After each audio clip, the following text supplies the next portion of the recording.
കേരളത്തിലെ പുതിയ ഒരു അധ്യയന വർഷത്തിലേക്ക് പ്രവേശിക്കുവാൻ എല്ലാവരും ഒരുങ്ങിക്കൊണ്ടിരിക്കുന്നു. വിദ്യാർത്ഥികളാകെ വളരെയേറെ ജിജ്ഞാസയോടും വളരെയേറെ കൗതുകത്തോടു കൂടിയുമാണ് പുതിയ വിദ്യാഭ്യാസ വർഷത്തെ നോക്കിക്കാണുന്നത്. പുത്തൻ ഉടുപ്പും പുതിയ പുസ്തകങ്ങളുമൊക്കെയായി ലക്ഷക്കണക്കിന് വിദ്യാർത്ഥികൾ ചെറിയ ക്ലാസ് മുതൽ വലിയ ക്ലാസ് വരെ നടന്നു നീങ്ങുന്ന കാഴ്ച ഏതാണ്ട് 20 ദിവസങ്ങൾ കഴിയുമ്പോൾ കേരളമാകെ കാണാൻ പോവുകയാണ്. എത്ര നയനമനോഹരമായിട്ടുള്ള സുന്ദരമായ ഒരു കാഴ്ചയാണ് നമ്മുടെ റോഡുകളിലും ബസ്സുകളിലുമൊക്കെ നാം കാണുന്നത്. കൊച്ചുകുട്ടികൾ മുതൽ 3 വയസ്സായ കുട്ടികൾ മുതൽ 20 വയസ്സായ കുട്ടികൾ വരെ വളരെയേറെ പ്രതീക്ഷയോടുകൂടിയാണ് വിദ്യാഭ്യാസ സ്ഥാപനങ്ങളിൽ വിദ്യ അഭ്യസിക്കുന്നതിനായി പോകുന്നത്. പുതിയ ഒരു അധ്യയന വർഷം ആരംഭിക്കുകയാണ്. നമ്മളൊക്കെ പ്രവേശന ഉത്സവം നടത്തി കുട്ടികളെയൊക്കെ എത്ര സന്തോഷത്തോടു കൂടിയാണ് വിദ്യാഭ്യാസ സ്ഥാപനങ്ങളിലേക്ക് പ്രവേശിക്കുന്നത്. എത്ര വലിയ പ്രതീക്ഷകളോടുകൂടിയാണ് അവരെ വളർത്തിയ രക്ഷിതാക്കൾ അവരെ നോക്കിക്കാണുന്നത്.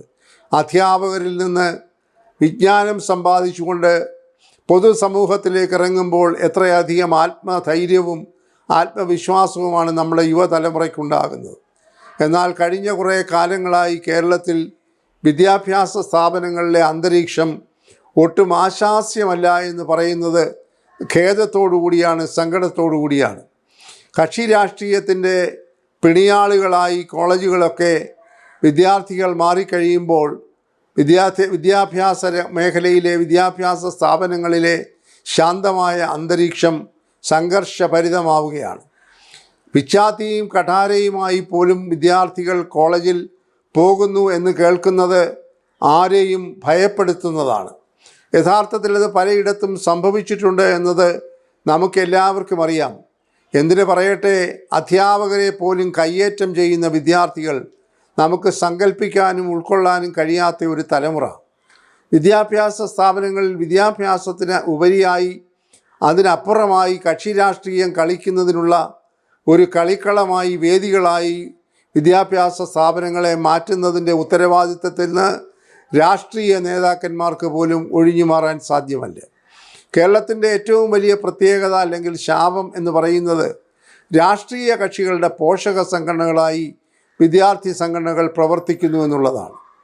അത് കോൺഗ്രസിൻ്റെ വിദ്യാർത്ഥി സംഘടനയാകട്ടെ, BJPയുടെ ആകട്ടെ, CPMൻ്റെ ആകട്ടെ, CPIയുടെ ആകട്ടെ, അവർ യഥാർത്ഥത്തിൽ വിദ്യാഭ്യാസത്തെക്കാൾ വലിയ പ്രാധാന്യം കൊടുക്കുന്നത് കക്ഷി രാഷ്ട്രീയത്തിനാണ്. അതുകൊണ്ട് കേരളത്തിലെ ഉന്നത വിദ്യാഭ്യാസ മേഖലയിൽ രാഷ്ട്രീയത്തിൻ്റെ അതിപ്രസരം വിദ്യാർത്ഥികളിൽ മാത്രമല്ല അധ്യാപകരിലേക്കും അനധ്യാപകരിലേക്കും വ്യാപിച്ചിരിക്കുന്നു എന്നുള്ളതാണ് കേരളത്തിൻ്റെ ഏറ്റവും ദയനീയമായ ദുഃഖകരമായ ചിത്രം. അതിനൊരു മാറ്റമുണ്ടാക്കുവാൻ ക്രിയാത്മകമായ ഇടപെടലുകൾ പുതിയ സർക്കാരിൻ്റെ ഭാഗത്തുനിന്ന് ഉണ്ടാകും എന്നാണ് പൊതുസമൂഹം പ്രതീക്ഷിക്കുന്നത്. കക്ഷി രാഷ്ട്രീയം കളിക്കാൻ വിദ്യാർത്ഥികൾ അവരുടെ സ്ഥാപനങ്ങളെ അതിൻ്റെ വേദികളാക്കി മാറ്റരുത്. അവർ രാഷ്ട്രീയം പഠിക്കട്ടെ, രാഷ്ട്രീയ ശാസ്ത്രം പഠിക്കട്ടെ, രാഷ്ട്രീയ മീമാംസ പഠിക്കട്ടെ. പക്ഷേ കക്ഷി രാഷ്ട്രീയത്തിൽ അടിമപ്പെട്ടുകൊണ്ട് കൂടെ പഠിക്കുന്നവരുടെ തലയടിച്ചു കീറുന്നതിനും അവരുടെ മാറിൽ കത്തിയിറക്കുന്നതിനുമായിട്ടുള്ള കക്ഷി രാഷ്ട്രീയമായി മാറാതിരിക്കാനാണ് ഇനിയും ശ്രദ്ധിക്കേണ്ടത്. അതിന് ഈ സമൂഹത്തിന് വലിയ ഉത്തരവാദിത്തമുണ്ട്. ഭരണകർത്താക്കൾക്ക് ഭാരിച്ച ഉത്തരവാദിത്തമുണ്ട്. വിദ്യാഭ്യാസ സ്ഥാപനങ്ങളുടെ മേധാവികൾക്ക് ഉത്തരവാദിത്തമുണ്ട്. കോളേജുകളുടെ കാര്യത്തിൽ വൈസ് ചാൻസലർക്ക് ഉത്തരവാദിത്തമുണ്ട്. അധ്യാപകർക്ക് ഉത്തരവാദിത്തമുണ്ട്. എല്ലാവർക്കും ഉത്തരവാദിത്തമുള്ള സർവ്വതല സ്പർശിയായിട്ടുള്ള ഒരു മേഖലയാണ് വിദ്യാഭ്യാസ മേഖല എന്ന കാര്യത്തിൽ തർക്കമില്ല. ഇവിടെ യൂണിവേഴ്സിറ്റികളുടെയൊക്കെ ഭരണസമിതികളിൽ ഉണ്ടായിരിക്കുന്ന പ്രതിസന്ധിയൊക്കെ വളരെ ദോഷകരമായി കേരളത്തെ കഴിഞ്ഞ കുറേ വർഷങ്ങളായി ബാധിച്ചിരിക്കുന്നു. ഈ 14 സർവകലാശാലകളുള്ള കേരളത്തിൽ ഏതാണ്ട് 9ഓളം സർവകലാശാലകളിൽ വൈസ് ചാൻസലർമാരില്ല. അവിടുത്തെ ഭരണസമിതികൾ മുഴുവൻ രാഷ്ട്രീയ നേതാക്കന്മാർ അല്ലെങ്കിൽ അധ്യാപകർ ഉൾപ്പെടെയുള്ളവർ കക്ഷി രാഷ്ട്രീയം കളിക്കുന്ന വേദികളായി മാറിയിരിക്കുന്നു. വളരെ ദയനീയമായ ഒരു ചിത്രമാണ് കേരളത്തിലുള്ളത്. കേരളത്തിലെ സർവകലാശാലകളിൽ ബഹുഭൂരിപക്ഷത്തിൻ്റെയും ചാൻസലറായി പ്രവർത്തിക്കുന്നത് ഗവർണറാണ്. ഇവിടെ കഴിഞ്ഞ കുറേ നാളുകളായി ഗവർണറും മുഖ്യമന്ത്രിയും വിദ്യാഭ്യാസ മന്ത്രിയും കഴിഞ്ഞ 10 വർഷമായി പിണറായി സർക്കാരിൻ്റെ കാലത്ത് ഉണ്ടായ സംഘർഷം വിദ്യാഭ്യാസ രംഗത്തുണ്ടാക്കിയതായ വളരെ വലിയ ഗുരുതരമായ പ്രശ്നങ്ങളെ നാം കണ്ടതാണ്. ഇനിയും പുതിയ സർക്കാർ ഒരിക്കലും ഈ ചാൻസലറുമായി ഒരു സംഘട്ടനത്തിന് മുതിരാതെ, സംഘർഷത്തിന് മുതിരാതെ, ചാൻസലറുമായി ഒരു സമവായത്തിലെത്തി സർവകലാശാലകളുടെ പ്രവർത്തനം സുഗമമാക്കുവാൻ കഠിനമായി പ്രയത്നിക്കേണ്ടിയിരിക്കുന്നു. അതിന് ചാൻസലർക്കും നിർണായകമായ ഒരു റോളുണ്ട്.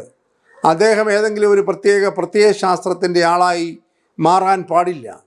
വിദ്യാഭ്യാസമാണ് പരമമായ ലക്ഷ്യം, അതിൻ്റെ ഉദാത്തതയാണ് പരമമായിട്ടുള്ള ഉന്നം എന്ന രീതിയിൽ ചാൻസലറും പ്രവർത്തിക്കേണ്ടതാണ്. അല്ലാതെ തൻ്റെ ഭാഗത്തിൽപ്പെട്ട തനിക്ക് താല്പര്യമുള്ള ചില ആളുകളെ കൊണ്ട് സർവകലാശാലകളുടെ ഭരണസമിതികളിൽ കുത്തി നിർക്കാൻ ശ്രമിക്കുന്നത് ആർക്കും ഭൂഷണമല്ല. അതുപോലെ വിദ്യാഭ്യാസ മന്ത്രിയും മുഖ്യമന്ത്രിയും ഒക്കെ രാഷ്ട്രീയ അടിസ്ഥാനത്തിൽ അവരുടെ പ്രതിനിധികളെ, താല്പര്യമുള്ള ആളുകളെ സർവകലാശാലകളുടെ ഭരണസമിതിയിൽ തള്ളിക്കയറ്റാനായി ശ്രമിക്കാൻ പാടില്ല. അതുപോലെ തന്നെ വളരെ അച്ചടക്കത്തോടുകൂടി വിദ്യാർത്ഥികളും അധ്യാപകരും വിദ്യാഭ്യാസ സ്ഥാപനങ്ങളിൽ പ്രവർത്തിക്കത്തക്ക ഒരു അന്തരീക്ഷം സൃഷ്ടിക്കാൻ ഭരണകർത്താക്കൾക്ക് ഭാരിച്ച ഉത്തരവാദിത്വമുണ്ട്. വിദ്യാർത്ഥി സംഘടനകൾ പ്രവർത്തിക്കട്ടെ, അവരെ തടയണമെന്നല്ല പറയുന്നത്. പക്ഷേ വ്യവസ്ഥാപിതമായ മാർഗങ്ങളിലൂടെ എല്ലാ വിദ്യാർത്ഥി സംഘടനകൾക്കും തുല്യ അവകാശത്തോടുകൂടി കേരളത്തിലെ വിദ്യാഭ്യാസ സ്ഥാപനങ്ങളിൽ കക്ഷി രാഷ്ട്രീയത്തിന് അതീതമായി പ്രവർത്തിക്കാനുള്ള സ്വാതന്ത്ര്യം കൊടുക്കണം. ഇപ്പോൾ കണ്ടുവരുന്നത് പോലെ ഏതെങ്കിലും ഒരു രാഷ്ട്രീയ കക്ഷിയുടെ പിണിയാളുകളായിട്ടുള്ള വിദ്യാർത്ഥി സംഘടന മറ്റാരെയും അവിടെ പ്രവർത്തിക്കാതിരിക്കാൻ ഈ പറയുന്ന മാരകായുധങ്ങൾ വരെ ഉപയോഗിക്കുന്ന ഒരു സംസ്കാരത്തിൽ നിന്ന് കേരളത്തിലെ സംസ്കാരം മാറിയെങ്കിലേ മതിയാവുകയുള്ളൂ. അതുകൊണ്ട് ഭരണകർത്താക്കൾ കർശനമായി ക്രമസമാധാന പ്രശ്നം ഉണ്ടാകുമ്പോൾ ഇടപെടണം. കലാലയങ്ങൾ ആകാതിരിക്കാൻ ഒരു കാരണവശാലും ഉത്തരവാദപ്പെട്ട ആളുകൾ വളരെ നിശബ്ദരായി നോക്കി നിൽക്കരുത്. കാവൽക്കാരായി നിൽക്കാതെ ഇടപെടേണ്ട സന്ദർഭം വരുമ്പോൾ ആർജവത്തോടുകൂടി ഇടപെടാൻ കഴിയുന്ന ഒരു ഭരണകൂടമാണ് കേരളത്തിൽ ആഗ്രഹിക്കുന്നത്. പ്രത്യേകിച്ച് വിദ്യാഭ്യാസ സ്ഥാപനങ്ങളിൽ യാതൊരു തരത്തിലുള്ള അക്രമവും വെച്ചു പുലർത്താൻ അനുവദിക്കാൻ പാടില്ല. അവിടെ പോലീസ് ഇടപെടണമെന്നുണ്ടെങ്കിൽ ആവശ്യമെങ്കിൽ ഇടപെടണം. അതിൻ്റെ ഉത്തരവാദപ്പെട്ട സ്ഥാനങ്ങളിലിരിക്കുന്നവർ കാഴ്ചക്കാരായി നോക്കിയിരിക്കാൻ പാടില്ല. വിദ്യാർത്ഥി സംഘങ്ങളുടെ രാഷ്ട്രീയ സ്വഭാവം നോക്കിക്കൊണ്ട് അവരെ പ്രത്യേക തരത്തിൽ കൈകാര്യം ചെയ്യാൻ പാടില്ല. അധ്യാപകരുടെ ഇടയിലുള്ള കക്ഷി രാഷ്ട്രീയം, ഗ്രൂപ്പിസം അവസാനിപ്പിക്കണം. അനധ്യാപകരുടെ ഇടയിലുള്ള ഗ്രൂപ്പിസം അവസാനിപ്പിക്കണം. വളരെ അച്ചടക്കത്തോടുകൂടി ശാന്തമായി ഈ സംഘടനാ പ്രവർത്തനം നടത്താനുള്ള സ്വാതന്ത്ര്യം കൊടുത്തുകൊണ്ട് കലാലയങ്ങളിലെ അന്തരീക്ഷം സമാധാന രൂപത്തിൽ ആക്കുവാനുള്ള ഉത്തരവാദിത്വം ബഹുമാനപ്പെട്ട വിദ്യാഭ്യാസ മന്ത്രിക്കുണ്ട്, മുഖ്യമന്ത്രിക്കുണ്ട്, ഈ സ്ഥാപനങ്ങളുടെ തലവത്തിരിക്കുന്ന ആളുകൾക്കുണ്ട്, സർവകലാശാലകളുടെ ഉത്തരവാദപ്പെട്ട സ്ഥാനങ്ങളിരിക്കുന്ന എല്ലാവർക്കുമുണ്ട്. അതുകൊണ്ട് സമസ്ത മേഖലകളിലും പെട്ട ഉത്തരവാദപ്പെട്ട ആളുകൾ ഒരു പുതിയ വിദ്യാഭ്യാസ സംസ്കാരം സൃഷ്ടിക്കുവാൻ കലാലയങ്ങളെയും വിദ്യാഭ്യാസ സ്ഥാപനങ്ങളെയും അതിന് പറ്റിയതായിട്ടുള്ള ഒരു ഭൂമികയാക്കി മാറ്റുവാൻ ഭരണകൂടത്തിനും അതുപോലെ തന്നെ ബന്ധപ്പെട്ട ആളുകൾക്കുമുള്ള ഉത്തരവാദിത്വത്തിന് പിന്മാറരുത്. രാഷ്ട്രീയ കക്ഷി നേതാക്കന്മാർ അനാവശ്യമായി അക്കാദമിക കാര്യങ്ങളിൽ ഇടപെടാതെ നല്ല ഒരു തലമുറയെ സൃഷ്ടിക്കുവാൻ സൃഷ്ടിപരമായും ക്രിയാത്മകമായും പ്രവർത്തിക്കുകയാണ് ഈ കാലഘട്ടത്തിൻ്റെ ആവശ്യം. അതുകൊണ്ട് ഗവർണറുമായി സമവായത്തിലെത്തി, ഭരണാധികാരികളുമായി സമവായത്തിലെത്തി, ഗവർണർ മുഖ്യമന്ത്രിയോടും വിദ്യാഭ്യാസ മന്ത്രിയോടും നേരെ തിരിച്ചും എല്ലാ കാര്യങ്ങളിലും ചർച്ച ചെയ്ത് സമവായത്തിലെത്തി കേരളത്തിലെ സർവകലാശാലകളും മറ്റ് വിദ്യാഭ്യാസ സ്ഥാപനങ്ങളും സുഗമമായി വരുന്ന 2026-27 അധ്യയന വർഷം മുതൽ പ്രവർത്തിക്കാനുള്ള ഒരു സാഹചര്യം ഉണ്ടാക്കണമേ എന്നാണ് കേരളത്തിലെ പൊതുസമൂഹം ആഗ്രഹിക്കുന്നതും പ്രാർത്ഥിക്കുന്നതും.